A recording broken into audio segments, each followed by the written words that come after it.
Alright, so we're gonna watch the Easter egg breakdown from New Rockstars for the first 3 episodes of Peacemaker. I'm excited to see this.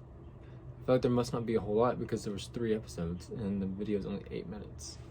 And it's not Sir Eric Voss Day, it is Mr. MT. So, let's get it. 1, 2, 3.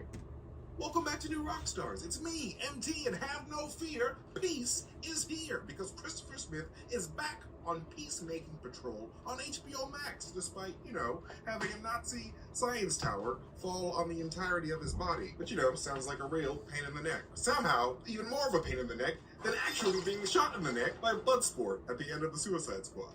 And these 3 episodes have some really fun Easter eggs and references to some extremely unique and exciting DC characters and stuff. So let's all just dive into it together, my nerd babies, because peace waits for no one.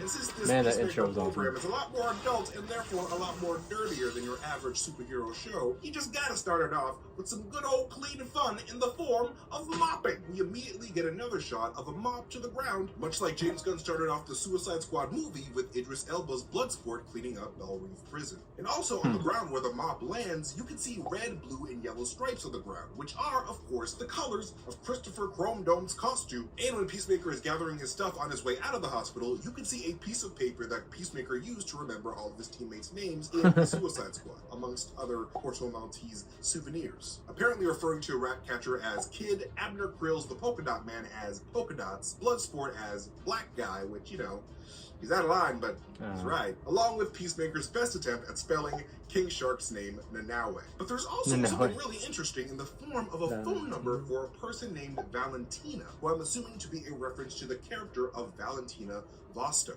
a Russian DC character by the name of Negative Woman who has teamed up with Peacemaker and Vigilante in the past and could very well appear later on in the show. And after breaking into his own home, Peacemaker is of course met by the Task Force X team, consisting of the die-hard Steve Agee's John Economos, a tech in the show but the warden of Belle Reve's prison in the comics, Jennifer Holland's Amelia Harcourt, Peacemaker's handler, but also a Task Force X double agent in the comics, which is interesting, along with Chukwudi Owuji's Clemson Murn and Danielle Brooks' Leota Adebayo, who are both original creations for the show, with Owuji being set to play the villain in James Gunn's next comic book project, Guardians of the Galaxy Volume 3, who James Gunn casted in the role after witnessing Owuji's amazing talent firsthand in the Peacemaker show. And of course, it is later revealed that Leota Adebayo is actually the daughter of Amanda Waller herself, tasked with keeping an eye on Peacemaker, Murn, and the rest of the team. And hiring family is something that Amanda Waller is prone to do, as the character Flo Crawley from the Suicide Squad film, the lady who bopped Waller's noggin towards the end of the movie.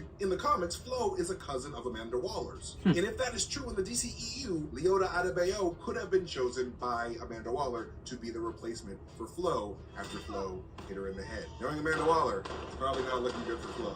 Flo's probably not alive. An InfoWars parody called Fact Attack plays in the home of Peacemaker's racist of a father when Chris arrives to get a new helmet and acts as a clever piece of foreshadowing for the show's events, as a crazy Alex Jones parody says, "Below their lying, liberal human faces lurk extraterrestrial beings who want nothing other than our civilization to fail." Which, of course, actually ends up turning out to be true, as the extraterrestrial butterflies of Project Butterfly have been embedding themselves in the DCEU Secret Invasion style. And also, apparently, much like Ratcatcher 2 in the Suicide Squad movie, Peacemaker seems to be a title Christopher inherited from his dad, who apparently had a massive arsenal of high-tech helmets, which I screamed about because I was praying that we were going to get some really weird helmet abilities like Peacemaker has in the original comics. And good God, did the man James Gunn deliver. I did not wake up on Thursday thinking that I would see a grown woman blown up by a prison toilet bowl helmet, but here we are today, me, a better man.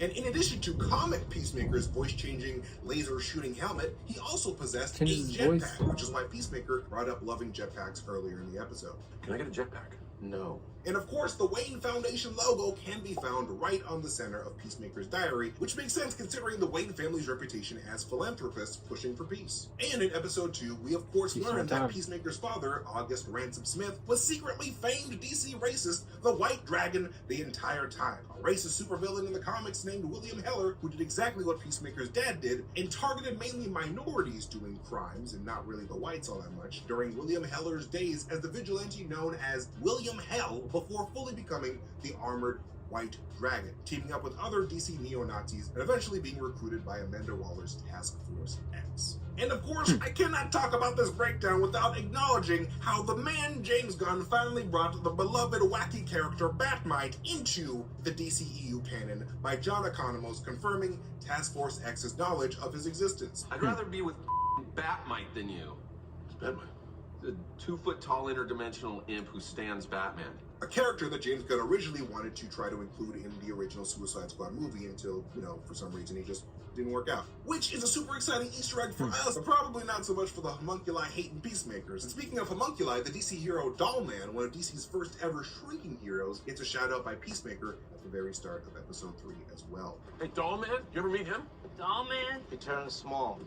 He calls himself Dollman? Yeah. Also in episode 2, Amber's spineless boyfriend with zero taste in music can be seen walking around with the same mouse on his shirt that James Gunn's team designed for Rick Flag in the Suicide Squad movie. And finally, we cannot wrap this video up without talking about Project Butterfly, which appears to be DCEU's super awesome way of setting up their upcoming Blue Beetle project. And I say this because the Scarab technology that powered the hero Blue Beetle suit in the comics was developed by an alien race known as the Reach, who have been known to drop these technologically advanced scarabs on planets that latch onto a random host and completely rewrites their personality. Kind of like we saw with Peacemaker's booty call in episode 1 and Senator Goff in episode 3. Which means that that piece of alien technology that opened up for Peacemaker after Amber did for both Peacemaker and Vigilante is likely Reach technology, maybe even a scarab itself, but who knows? But that was just a quick rundown of all the important Easter eggs from the first 3 episodes of Peacemaker. What'd you guys think of the premiere? I thought it was awesome, but what did you guys think? Let us know in the comment section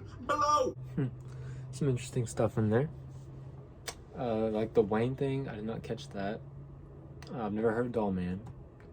But the biggest thing is that it's setting up Blue Beetle. That is so cool. I'm so excited for that. Some pretty cool stuff in there. Thank you, Mr. MT, for breaking it down.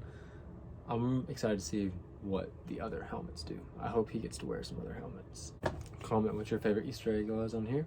Leave a like, subscribe, and I'll see you next time.